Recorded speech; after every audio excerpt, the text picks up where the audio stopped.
Avez-vous déjà eu l'impression que votre monde s'effondrait pour découvrir plus tard que ce qui semblait être un désastre était en réalité la manière dont Dieu préservait votre foi?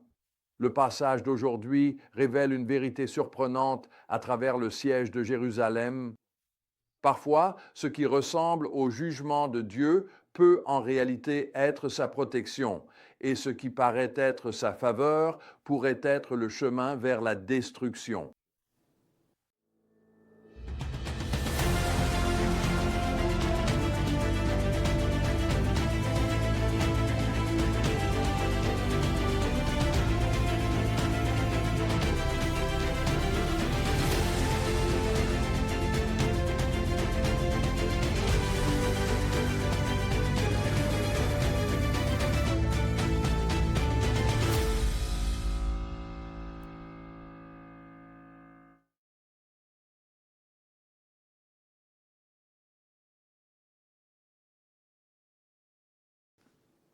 Le point principal de ce passage est puissant.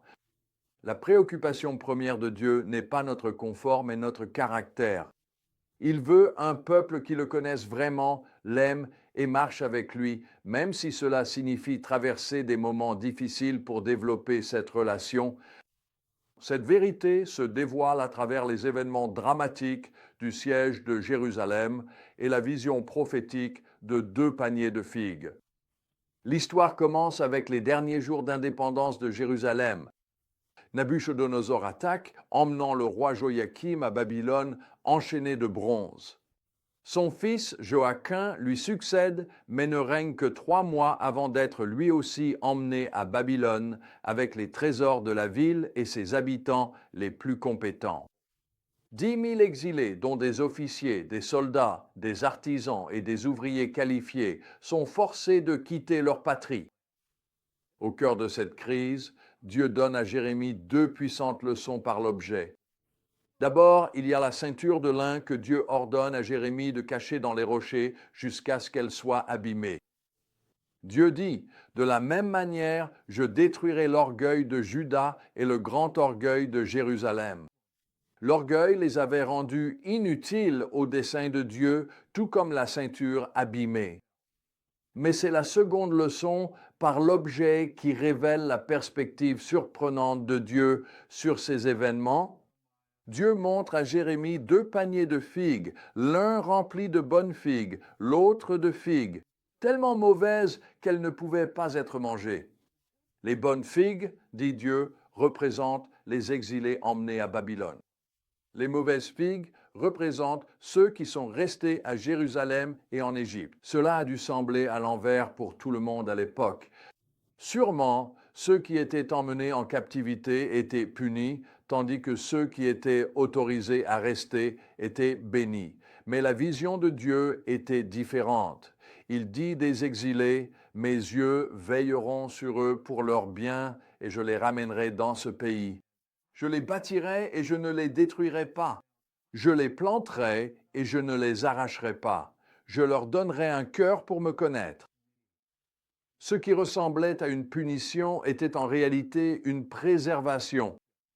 Ceux qui ont été emmenés à Babylone conserveraient leur foi et finiraient par revenir, tandis que ceux restés sur place subiraient une destruction totale. Alors, comment pouvons-nous appliquer ces vérités aujourd'hui? Tout d'abord, nous devons reconnaître que la perspective de Dieu sur nos circonstances diffère souvent de la nôtre. Ce que nous voyons comme un désastre pourrait être sa protection. Ce que nous considérons comme une bénédiction pourrait être une épreuve. Deuxièmement, nous devons comprendre que le but principal de Dieu n'est pas notre confort, mais notre caractère. Il veut que nous le connaissions vraiment, même si cela signifie traverser des moments difficiles pour développer cette relation. Nous devons nous rappeler que l'orgueil, penser que nous savons mieux que Dieu, peut nous rendre inutiles à ses desseins comme cette cloche ruinée.